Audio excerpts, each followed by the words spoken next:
క్రింది వానిలో అంకమధ్యమము మధ్యగతము బాహుళకములు సమానంగా కలిగి ఉన్న దత్తాంశము అంటే మూడు ఈక్వల్గా ఉండాలంట. ఫస్ట్ చూద్దామండి. అంటే అంకమధ్యం వెరిఫై చేద్దాం. చూడండి, ఎందుకో చెబుతాను మీకే.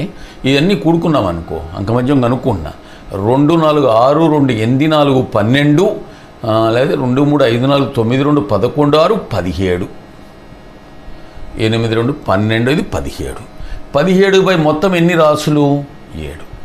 ఇది పాయింట్స్లో వస్తుంది అంతే కదండి. భిన్నం వస్తుంది పాయింట్స్లో వస్తుంది. మరి బాహుళకం పాయింట్స్లో వస్తుందా? ఇది రాదు కదా. మధ్యగతం పాయింట్స్లో వస్తుందా? రాదు కదండి. సో కాబట్టి ఈక్వల్ అయ్యే ప్రశ్న లేదు. That is not your answer. ఇది పాయింట్స్లో వచ్చిందండి, కానీ బాహుళకం పాయింట్స్లో రాదు కదా అక్కడ ఇచ్చిన దాని ప్రకారం. కాబట్టి ఈక్వల్గా రైట్. ఇక్కడికి వద్దాం. చూడండి, ఇక్కడ చూసుకోండి.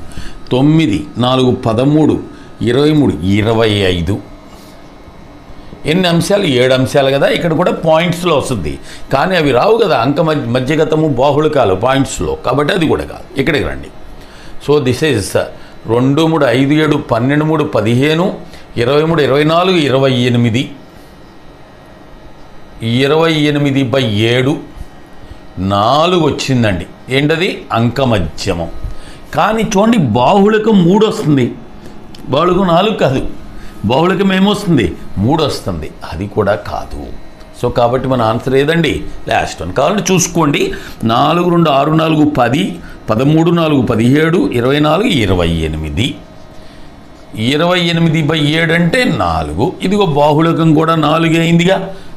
ఇంకా అంక మధ్యగతం కూడా అదే అవుద్ది. కావాలంటే మీరు వెరిఫై చేసుకోండి. ఓకే.